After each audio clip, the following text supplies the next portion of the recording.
Oke,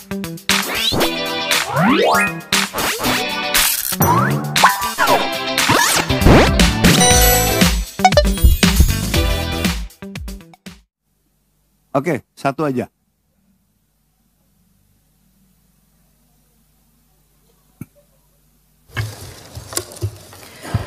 Terima kasih Ketua yang saya hormati atas izin yang diberikan untuk mengajukan pertanyaan. Pak Menteri Menko Perekonomian yang saya hormati beserta seluruh jajaran, Bapak Ibu anggota Banggar yang saya hormati. Izinkan saya menyampaikan ganjalan hati terkait dengan penggunaan Reksosek dan rencana ke depan. Di dalam RKP beberapa kali juga dituliskan Reksosek ini akan menjadi acuan data tunggal di dalam kita memberikan perlinsos. Saya perlu menyampaikan ini karena kita mempunyai undang-undang penanganan kemiskinan yang menggunakan DTKS sebagai acuan data.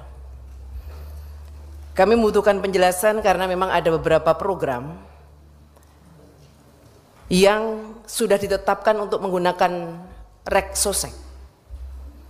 Sementara undang-undang kita mengenai penanganan fakir miskin itu kita masih mengacu kepada DTKS. Artinya kalau kita bicara Reksosek secara undang-undang itu belum ada. Inpres memang sudah ada, keputusan presiden memang sudah ada, tetapi kalau undang-undang terkait dengan perlinsos dan penanganan kemiskinan itu mengacunya adalah kepada DTKS. Contohnya adalah untuk beberapa program, untuk PKH 18,8 juta KPM itu adalah DTKS, 10 juta BPNT menggunakan DTKS, tetapi 22 juta yang dari Badan Pertanian itu menggunakan Reksosek. Kita membutuhkan penjelasan itu kalau kemudian memang Reksosek akan dijadikan sebagai bahan data tunggal kita di dalam melakukan atau membuat program perlinsos, maka mestinya memang kemudian kita harus merubah dulu yang namanya undang-undang penanganan fakir miskin. Sehingga untuk Reksosek itu bisa menjadi acuan bagi penanganan perlinsos. Berikutnya, untuk penanganan perlinsos ini, saya juga perlu menyampaikan beberapa catatannya. Karena kalau dengan DTKS itu sudah muncul, bisa setiap bulan terjadi perubahan data. Tapi kalau Reksosek karena belum mempunyai landasan hukum, kalau sensus ekonomi kan 10 tahun sekali. Nah kalau Reksosek ini apakah juga bisa menjadi sebuah data dinamis bergantung kepada kondisi KPM? Dimana kalau DTKS itu sudah menggunakan perubahan-perubahan setiap waktu yang bisa 1 bulan sekali diajukan. Data dari mana? Dari bawah. Mungkin karena apa? KPM-nya meninggal, KPM-nya punya bayi baru, KPM-nya yang semula tidak terdata masuk mendapatkan PKH atau BPNT, kemudian juga mengalami musibah lalu jatuh miskin. Tetapi kalau Reksosek yang memang baru dimulai tahun 2022, apa iya itu akan menjadi pegangan kita yang kemudian belum ada tingkatan-tingkatan untuk pembenahan datanya? Saya berharap ini menjadi sebuah keputusan bersama kita, sehingga kalau memang Reksosek itu akan digunakan sebagai sebuah acuan, sekali lagi mohon ini juga kita harus memberikan payung hukum. Tetapi sebelum itu ada, maka acuan yang mestinya tetap mengacu perlinsos itu menggunakan DTKS. Jadi saya berharap Pak Menteri bisa, Pak Menko bisa memberikan penjelasan kepada kami mengenai Reksosek dan DTKS. Demikian Pak, terima kasih. Penjelasannya dari saya aja ya.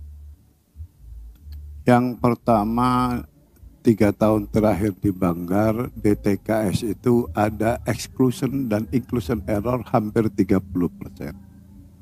Dan itu setiap tahun, dan itu declare pemerintah. baik Raker maupun di Panja A maupun di Panja Belanja Pusat.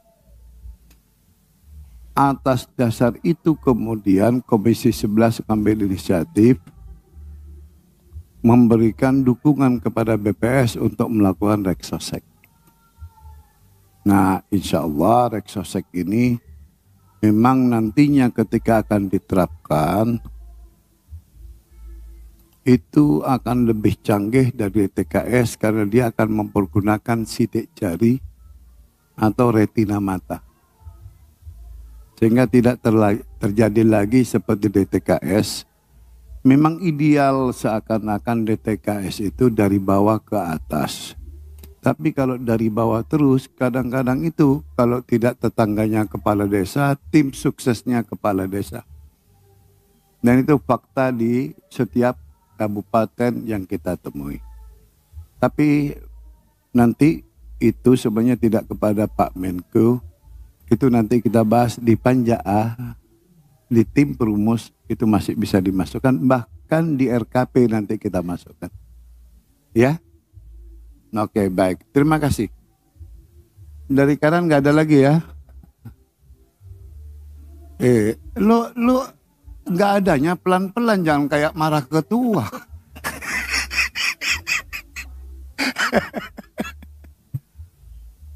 Baiklah Bapak Ibu sekalian, karena itu yang sudah kita sepakati bersama. Bapak Menko, insya Allah pagu usulannya kami sudah catat baik-baik dan bahkan 2 kali dicatat sama sebelah kiri kami.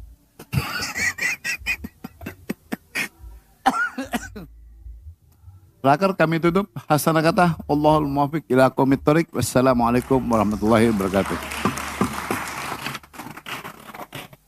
Yang saya hormati, dalam sidang Kabinet Paripurna hari ini ada beberapa hal yang ingin saya sampaikan. Yang pertama, bulan Maret kita akan memasuki bulan Ramadan, dan di bulan April kita akan merayakan Idul Fitri 1445 Hijriah.